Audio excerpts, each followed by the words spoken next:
Munshiganj fire service ও civil defence station থেকে এসেছি। লঞ্চে ওঠানামার সময় কোনো তাড়াহুড়া করবেন না। জরুরি প্রয়োজনে ফায়ার সার্ভিসের হটলাইন 102-তে কল দিন। আমরা মুন্সিগঞ্জ ফায়ার সার্ভিস ও সিভিল ডিফেন্স স্টেশন থেকে এসেছি। লঞ্চে ওঠানামার সময় কোনো তাড়াহুড়া করবেন না।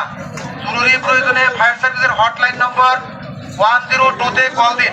এখন সবাই উঠেন, লঞ্চ থেকে নামা শেষ। এখন সবাই লঞ্চে উঠেন,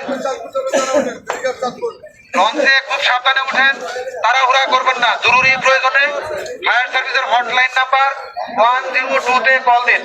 পবিত্র ঈদুল আজহা উপলক্ষে নৌপথে মানুষ যেন নির্বিঘ্নে যাতায়াত করতে পারে, সেই জন্য মুন্সিগঞ্জ ফায়ার সার্ভিসের পক্ষ থেকে মুন্সিগঞ্জ লঞ্চ ঘাটে ডুবুরি টিম দেওয়া হয়েছে, যাতে করে যে কোনো দুর্ঘটনা ঘটলে তাৎক্ষণিক মোকাবেলা করা যায়।